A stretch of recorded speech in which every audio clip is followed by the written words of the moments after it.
Yo, what's going on, guys? It's Dude here, and today we're back with a brand new video. Another month goes by and we get another update and another physics change. Now, the physics I'm probably going to talk about in a different video, and while I don't plan on releasing one car per video anymore for my setup videos, I saw this as a monumental opportunity now that this update just came out to show you the best 600 pp car in the game, bar none. There's literally no question in my mind this is the best 600 pp car. The first build I'm going to show you is actually a WTC 600 build that's catered specifically for that race and credit grinding, and the second build I'm going to get into is a maxed out 600 pp racing soft build, and in this spec in particular it is hands down the best 600 pp car in the game. Hell, it might even be the best 650 pp car in the game, even though it only gets up to 595 pp. It is absolutely broken. The first thing you're going to want to do for both of these builds is go to GT Auto, make sure to install the wide body as well as the engine swap, which is the LS7 BRZ engine. This is going to be the key basically to having this thing be so overpowered as just doing this. Once you do that, you're going to want to go to the custom parts in the wheels section and equip the Type B front splitter, the Type B rear diffuser, which isn't really a rear diffuser, but you just gotta trust me, and the Type A or Type B rear wing will do. Just pick whichever one you like better. Also, make sure to get some custom rims with the wide offset. This does help performance, especially when you wide body a car. I made a whole video on why this is faster that I'll link in the description below, but yeah, definitely when you run a wide body, always put on custom rims with the wide offset. Once this is done, go fully upgrade the car. Go buy yourself some sports medium tires and racing soft tires, as those are the two tire compounds I'll be using for this video. Also, make sure to get the transmission, the turbo, all the parts you need to get this thing completely maxed out. So here in the Tokyo 600 build, I've opted for the sports medium tires. As for the strategy that we're going for, these tires are the fastest tires available that just barely make it to the pit stop. And yes, due to this car's massive drag down the straights and the massive horsepower, we do have to do this in a two-stop, which is going to slow us down a little bit. But trust me, once you get on track with this thing, you're going to realize very quickly that even with a two-stop, this thing is plenty fast enough. So once you equip that setup that you see on screen, right, the suspension and the transmission, you're going to want to go to your driving aid settings once you're in the Tokyo 600 race and put traction control either on 1 or 2 and then counter steering assist on. Normally in a regular lobby, I would never ever consider using these aids because we're driving a 1232 horsepower minivan in the rain and we're doing a wall grind strat. It's really not that serious. You might as well put the aids on and make your life easier. So yeah, let's get into the race. So here, as you can see at the beginning of the race, I recommend maybe running a bit of a rich fuel mix just to make sure that you clear all of the AI drivers by turn 1. Once you've cleared all the AI drivers, put your fuel mix to 4. If you leave your fuel mix on 4, this should get you to the end of lap 4, where you'll come in to get fuel and get some new tires, get to the end of lap 8. After you come out of the pits at the end of lap 8, you should be good to go all the way to the end of the race. I got about a 24.5 minute time, which isn't too bad for the Tokyo 600. It's not necessarily the best car for this in particular, but it's super awesome seeing the van just overtake all these supercars and dominate this race. And of course, I know you guys love the Tokyo 600 payout, so I had to make a setup for this. Also, a future hypothetical: if in a future update PD decides to not give you the clean race bonus if you're wall riding the track, this medic van will actually become even better for the Tokyo 600 because it has sports medium tires and a really good proper setup. It actually goes around the corners normally really well without needing to wall grind.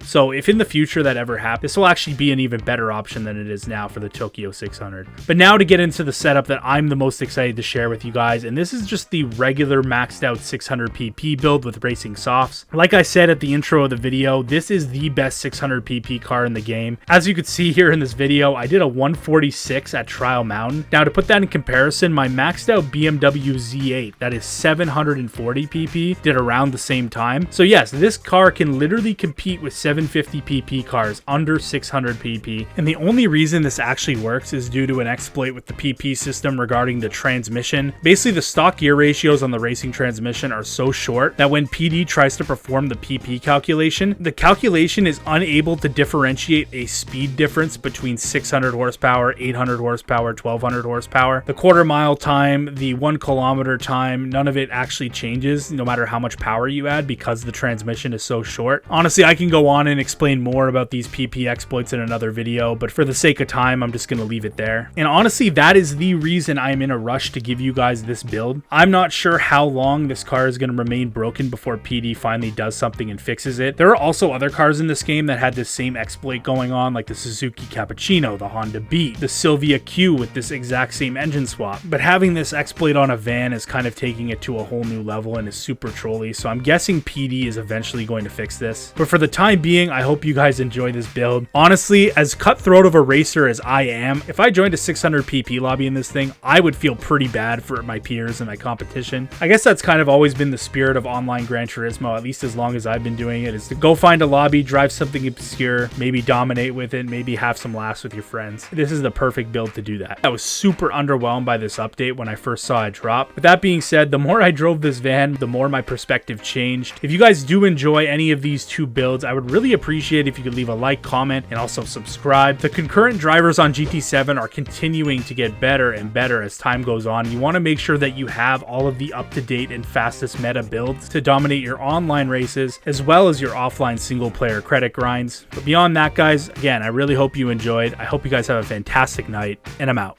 Peace.